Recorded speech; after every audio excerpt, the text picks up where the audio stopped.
안녕하세요. 한가족 문진석 대표와 이서연 소장입니다. 최근에 정부가 교체됐습니다. 이 변화로 인해서 부동산 흐름이 크게 달라질 전망인데요. 앞으로 부동산 투자를 어떻게 접근해야 할지 오늘 구체적이고 객관적인 기준으로 알려드립니다. 진보와 보수의 차이, 어떤 게 다를까요? 보수는 부동산 불균형을 공급 확대로 해결하려고 하고요. 진보는 수요를 억제하는 방법을 씁니다.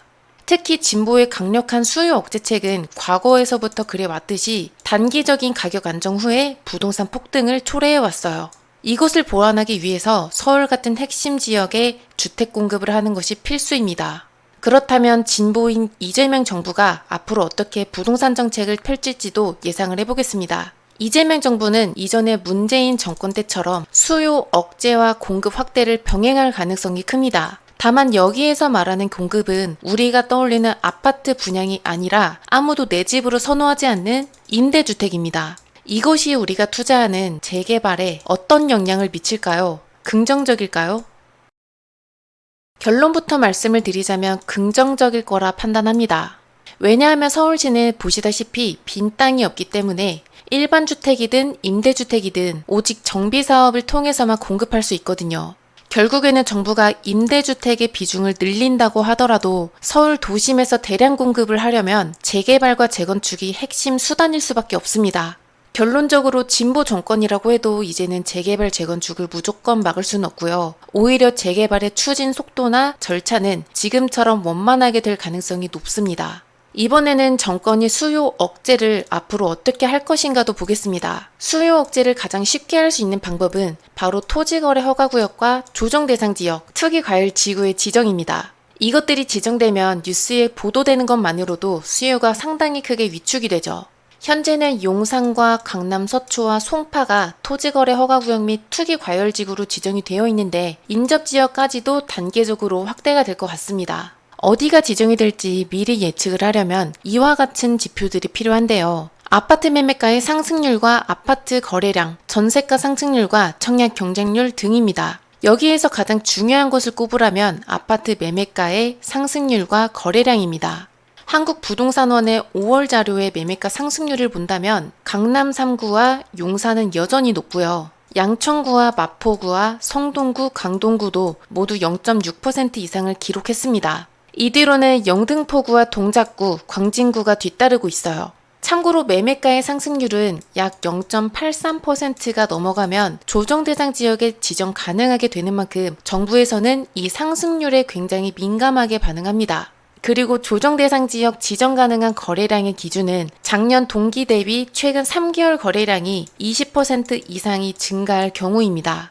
매매가 상승률 0.6%를 넘긴 4개 구 전부 다 거래량의 기준치를 훨씬 상회하고 있는 게 보이죠. 이에 따라서 성동구와 마포구와 강동구는 조정대상 지역 지정이 확실할 거라고 판단이 되고요. 양천구는 아직 번외예요. 왜냐하면 이 일대의 아파트 시세를 리드하고 있는 목동 아파트 단지가 이미 토지거래 허가구역으로 돼 있어서 추가로 조정대상 지역으로 묶일지의 여부는 좀 더 지켜봐야 될 것 같습니다.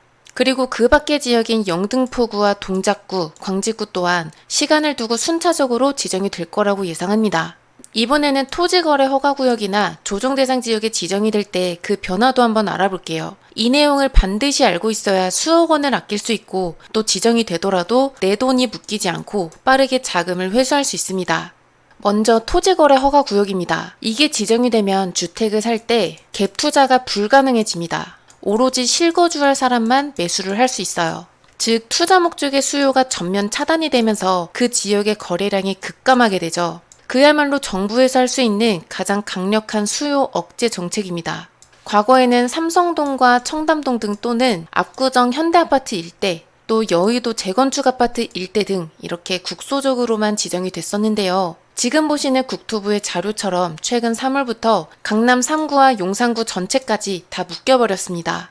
올해 2월에 오세훈 시장이 토지거래 허가구역을 해제하자마자 짧은 기간 동안 아파트 가격과 거래량이 폭발적으로 상승했던 것이 이전보다 더 강하게 지정된 이유입니다. 이 상승률이 얼마나 폭발적이었냐면요. 해제됐을 때 잠실 아파트가 하루 만에 호가 3, 4억이나 올랐었어요.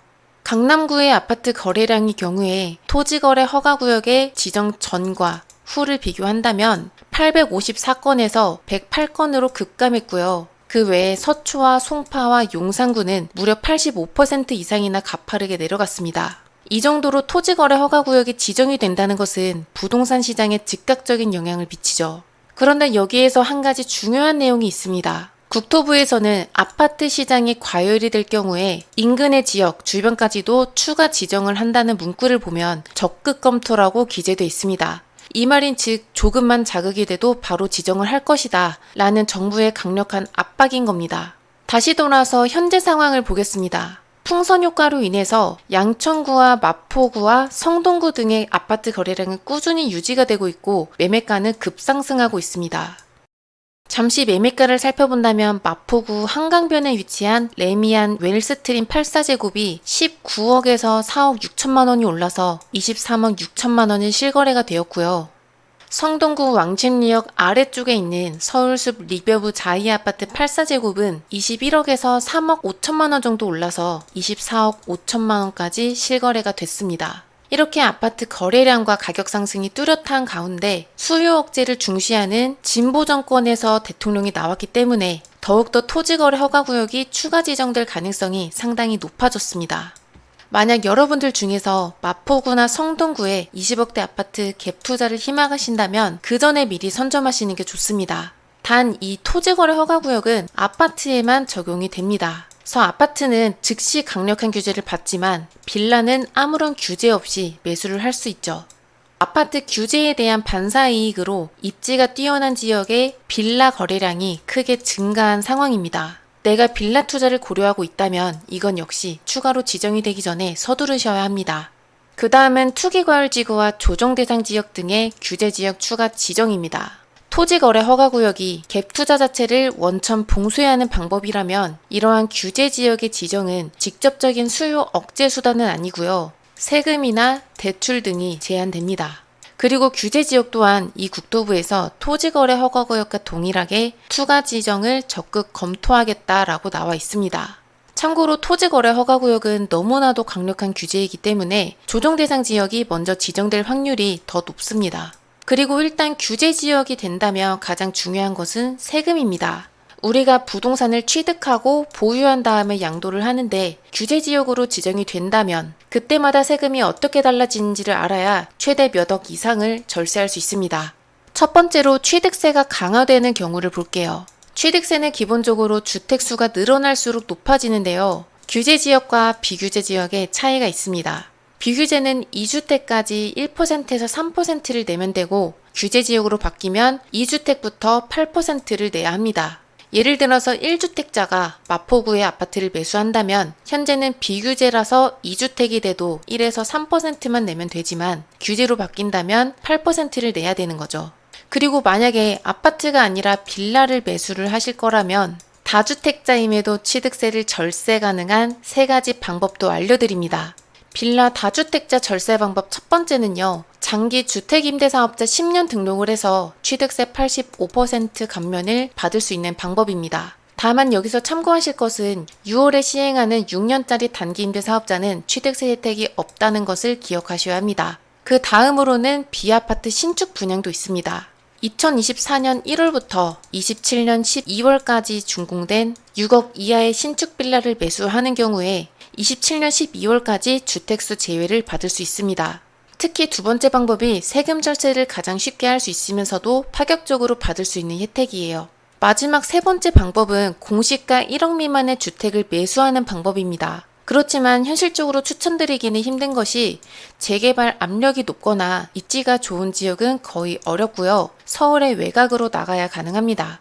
그 다음 두 번째 세금은 종합부동산세입니다. 종부세의 특징은 규제지역, 비규제지역 상관이 없이 주택 수에 따라서 과세를 합니다. 기본적으로 부부가 1주택이라면 공시가는 12억까지 공제가 되고요. 부부가 2주택을 넘길 경우에는 인별과세이기 때문에 각각 9억씩 해서 18억까지 공제가 됩니다. 세율은 2주택까지는 기본세율, 3주택부터는 중과세율이 됩니다. 특히 과세표준 25억 초과주택부터는 세율이 2배 정도 늘어나서 고가주택을 가진 분들이라면 종부세 주택수에 민감하실 겁니다. 그리고 재개발 지역에 빌라를 매수를 하면 주택수에 포함이 돼서 종부세율이 중과될 수 있거든요. 다행히 이것을 피해갈 수 있는 방법은 있습니다. 주택임대사업자를 등록하면 종부세 합산배제를 받을 수 있어요. 예를 들어서 2주택을 보유한 사람이 주택임대사업자로 세 번째 빌라를 매수한 경우에 세 번째는 합산이 배제돼서 공시가에서도 배제되고 종부세는 3주택이 아니라 2주택으로 적용이 됩니다. 여기에서 주의하실 점으로는요. 이 방법은 이번에 부활한 6년짜리 단기 임대사업자에도 적용이 된다는 것, 그리고 현재를 기준으로 용산과 강남 3구를 제외한 비규제 지역에서만 가능하다는 점도 알고 계셔야 합니다. 마지막으로 양도세입니다. 비규제 지역은 양도세 중과 없이 기본세율이 적용이 되는데요. 규제 지역은 2주택부터 20%, 3주택부터는 30% 중과가 됩니다.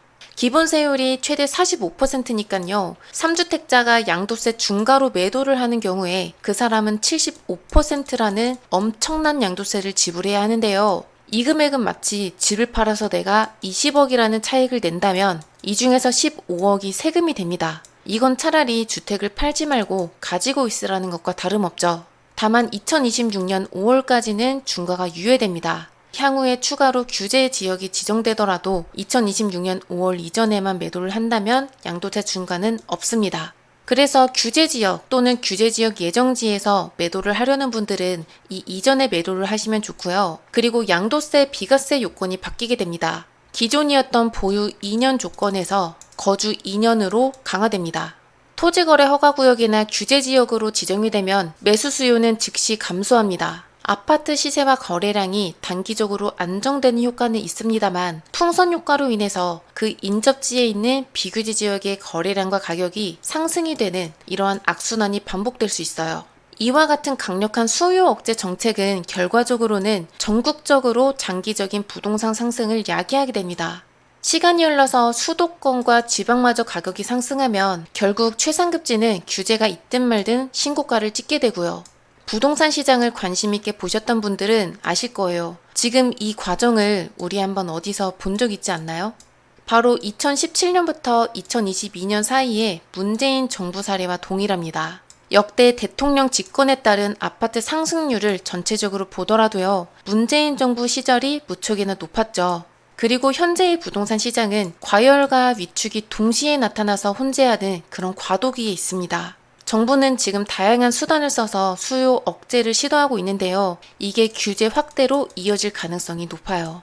오늘 살펴본 지표와 정책 방향을 기초로 해서 이번 이재명 정권을 잘 대처를 한다면 자산을 끌어올리는 기회를 잡을 수 있습니다. 앞으로 부동산 흐름이 어떻게 전개될지 여러분의 생각은 어떠신가요? 좋아요와 구독까지 부탁드립니다. 문진석 대표와 이서연 소장이었습니다. 감사합니다.